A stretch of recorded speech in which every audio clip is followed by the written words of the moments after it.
പിതാവും പുത്രനും പരിശുദ്ധാത്മാവുമായ ത്രിയേക ദൈവത്തിൻ്റെ തിരുനാമത്തിന് എന്നേക്കും മഹത്വമുണ്ടായിരിക്കട്ടെ. ആമേൻ.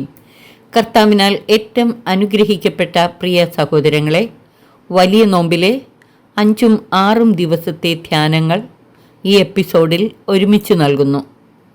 നോമ്പിൻ്റെ ഈ ദിവസങ്ങളിൽ നമ്മുടെ വിചിന്തനത്തിനും ധ്യാനത്തിനുമായി നൽകപ്പെട്ടിട്ടുള്ള തിരുവചന ഭാഗങ്ങൾ വിശുദ്ധ മത്തായി എഴുതിയ സുവിശേഷം 6-ാം അധ്യായം 16 മുതൽ 23 വരെയുള്ള വാക്യങ്ങൾ, പൗലോസ്ലീഹ റോമർക്ക് എഴുതിയ ലേഖനം 2-ാം അധ്യായം 7 മുതൽ 16 വരെയുള്ള വാക്യങ്ങൾ.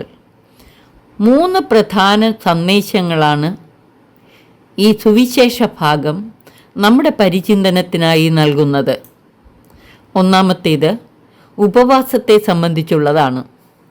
മത്തായി എഴുതിയ സുവിശേഷം 6-ാം അധ്യായം 16 മുതൽ 18 വരെയുള്ള വാക്യങ്ങളിൽ യേശു തൻ്റെ ശിഷ്യഗണത്തോട് പറയുന്നു, നിങ്ങൾ ഉപവസിക്കുമ്പോൾ കപടനാട്യക്കാരെ പോലെ വിഷാദം ഭാവിക്കരുത്. കപടനാട്യക്കാർ തങ്ങൾ ഉപവസിക്കുന്നുവെന്ന് അന്യരെ കാണിക്കാൻ വേണ്ടി മുഖം വികൃതമാക്കുന്നു. യേശു സത്യം ചെയ്തു പറയുന്നു, അഥവാ ഉറപ്പിച്ചു പറയുന്നു, അവർക്ക് പ്രതിഫലം ലഭിച്ചു കഴിഞ്ഞു. എന്നാൽ നീ ഉപവസിക്കുന്നത് അദൃശ്യനായ പിതാവല്ലാതെ മറ്റാരും കാണാതിരിക്കുന്നതിന് ശിരസിൽ തൈലം പുരട്ടുകയും മുഖം കഴുകുകയും ചെയ്യുക. രഹസ്യങ്ങൾ അറിയുന്ന പിതാവ് നിനക്ക് പ്രതിഫലം നൽകും. അതായത് നമ്മുടെ ഉപവാസവും പ്രാർത്ഥനയും സൽപ്രവൃത്തികളുമൊന്നും മറ്റുള്ളവരെ കാണിക്കാൻ വേണ്ടി ആകരുത്, മറിച്ച് ദൈവത്തെ കാണിക്കുന്നതിനും ദൈവം കാണുന്നതിനും വേണ്ടിയായിരിക്കണം. അപ്പോൾ ദൈവത്തിൽ നിന്ന് അനശ്വരമായ പ്രതിഫലം നമുക്ക് ലഭിക്കും. രണ്ടാമതായി, മത്തായി എഴുതിയ സുവിശേഷം 6-ാം അധ്യായം 19 മുതൽ 21 വരെയുള്ള വാക്യങ്ങളിൽ യേശു പറയുന്നു, ഭൂമിയിൽ നിക്ഷേപം കരുതി വയ്ക്കരുത്. തുരുമ്പും കീടങ്ങളും അവ നശിപ്പിക്കും. കള്ളന്മാർ തുരന്നു മോഷ്ടിക്കും. എന്നാൽ സ്വർഗത്തിൽ നിങ്ങൾക്കായി നിക്ഷേപങ്ങൾ കരുതി വയ്ക്കുക. അവിടെ തുരുമ്പും കീടങ്ങളും അവ നശിപ്പിക്കുകയില്ല, കള്ളന്മാർ മോഷ്ടിക്കുകയുമില്ല. നിങ്ങളുടെ നിക്ഷേപം എവിടെയോ അവിടെയായിരിക്കും നിങ്ങളുടെ ഹൃദയവും. അതായത് നശ്വരമായ ഭൗതിക സമ്പത്തിനു വേണ്ടി അധ്വാനിക്കാതെ സ്വർഗത്തിൽ അഥവാ ദൈവസന്നിധിയിൽ അനശ്വര സമ്പത്ത് ശേഖരിച്ചു വയ്ക്കാനാണ് നാം പരിശ്രമിക്കേണ്ടത്.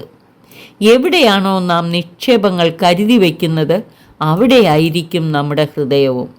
ലോകത്തിലാണ് നമ്മുടെ നിക്ഷേപങ്ങളെങ്കിൽ ലോകത്തിലായിരിക്കും നമ്മുടെ ഹൃദയവും.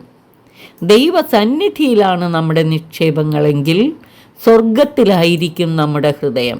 മൂന്നാമതായി, മത്തായി 6-ാം അധ്യായം 22-23 വാക്യങ്ങളിൽ യേശു പറയുന്നു, കണ്ണാണ് ശരീരത്തിൻ്റെ വിളക്ക്. കണ്ണ് കുറ്റമറ്റതെങ്കിൽ ശരീരം മുഴുവൻ പ്രകാശിക്കും.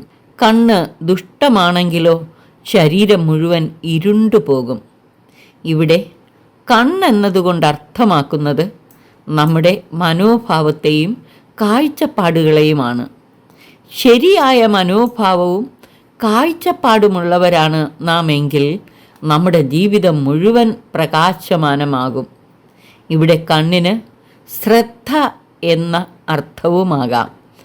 അതായത് 22-ാം വാക്യത്തിൽ പറഞ്ഞ ഹൃദയത്തിൻ്റെ അർത്ഥം. നമ്മുടെ ദൃഷ്ടി സ്വർഗത്തിലായിരിക്കണം.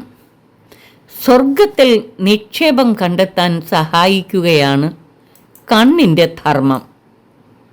ഈ വലിയ നോമ്പ് കാലത്ത് നമ്മുടെ ഉപവാസവും സൽപ്രവൃത്തികളും പ്രാർത്ഥനയുമെല്ലാം എപ്രകാരമുള്ളതാണെന്നും നമ്മുടെ നിക്ഷേപവും ഹൃദയവും എവിടെയാണെന്നും, നമ്മുടെ കണ്ണ് കുറ്റമറ്റതാണോ, അത് ഉറപ്പിച്ചിരിക്കുന്നത് ലോകത്തിലും ലൗകിക കാര്യങ്ങളിലുമാണോ അതോ ദൈവത്തിലും സ്വർഗീയ കാര്യങ്ങളിലുമാണോ എന്ന് നമുക്ക് ദൈവ തിരുമുമ്പിൽ ആത്മശോധന ചെയ്ത് വേണ്ട പരിവർത്തനങ്ങൾ വരുത്താൻ ശ്രമിക്കാം. അതിനായി ഈ വചന സന്ദേശങ്ങൾ മൗന ഹൃദയത്തിൽ സംഗ്രഹിച്ച് തൃപാദത്തിലിരുന്ന് നമുക്ക് ധ്യാനിക്കാം.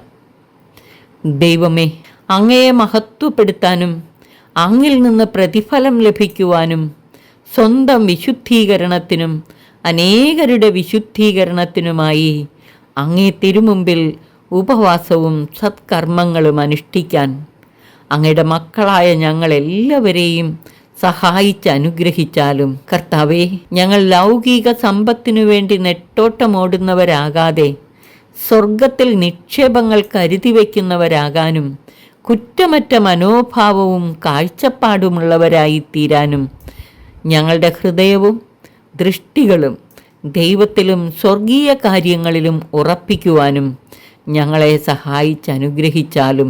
നമുക്കിപ്രകാരം അല്പസമയം തൃപ്പാദത്തിലിരുന്ന് ധ്യാനിച്ച് അനുഗ്രഹം പ്രാപിക്കാം. അനുദിനമുള്ള തിരുവചന ധ്യാനത്തോടൊപ്പം എന്നും ഈ ചിന്തകൾ മനസ്സിൽ കൊണ്ടുവന്ന് ധ്യാനിക്കാൻ പരിശ്രമിക്കുകയും ചെയ്യാം. റോമർക്കെഴുതിയ ലേഖനം 2-ാം അധ്യായം 7 മുതൽ 16 വരെയുള്ള വാക്യങ്ങളിൽ പൗലോസ്ലീഹ നൽകുന്ന 2 പ്രധാന സന്ദേശങ്ങൾ കൂടെ നമുക്ക് ഹൃദയത്തിൽ സംഗ്രഹിച്ച് ധ്യാന വിഷയമാക്കാം. 1. സത്കർമ്മത്തിൽ സ്ഥിരതയോടെ നിന്ന് മഹത്വവും ബഹുമാനവും അക്ഷയത്വവും അന്വേഷിക്കുന്നവർക്ക് ദൈവം നിത്യജീവൻ പ്രദാനം ചെയ്യും. എന്നാൽ സ്വാർത്ഥമതികളായി സത്യത്തെ അനുസരിക്കാതെ ദുഷ്ടതയ്ക്ക് വഴങ്ങുകയും തിന്മ പ്രവർത്തിക്കുകയും ചെയ്യുന്നവരുടെ മേൽ ദൈവകോപം വന്നു ചേരും. നന്മ പ്രവർത്തിക്കുന്ന ഏതൊരുവനും മഹത്വവും ബഹുമാനവും സമാധാനവും ഉണ്ടാകും. 2. ദൈവസന്നിധിയിൽ യഹൂദനെന്നോ ഗ്രീക്കുകാരനെന്നോ മുഖനോട്ടമില്ല. നിയമം ശ്രവിക്കുന്നവരല്ല ദൈവസമക്ഷം നീതിമാന്മാർ. നിയമം അനുസരിക്കുന്നവരാണ് നീതീകരിക്കപ്പെടുന്നത്.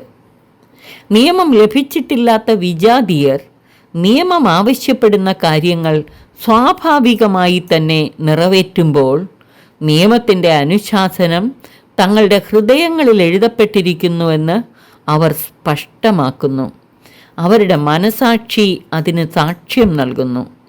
ദൈവം യേശുക്രിസ്തു വഴി മനുഷ്യരുടെ രഹസ്യങ്ങൾ വിധിക്കുന്ന ദിവസം ഇത് വെളിവാകും. ഈ ലേഖന ഭാഗം നൽകുന്ന സന്ദേശങ്ങൾ കൂടെ നമ്മുടെ ഹൃദയത്തിൽ സംഗ്രഹിച്ച് നമുക്ക് ധ്യാനിക്കാം. ഇവ നിരന്തരം ധ്യാനിച്ച് ജീവിതത്തിൽ പ്രായോഗികമാക്കാൻ പരിശ്രമിക്കാം. സർവശക്തൻ നമ്മെ അനുഗ്രഹിച്ച് ആശീർവദിക്കട്ടെ. പിതാവിനും പുത്രനും പരിശുദ്ധാത്മാവിനും സ്തുതി, ആദിമുതൽ എന്നേക്കും. ആമേൻ.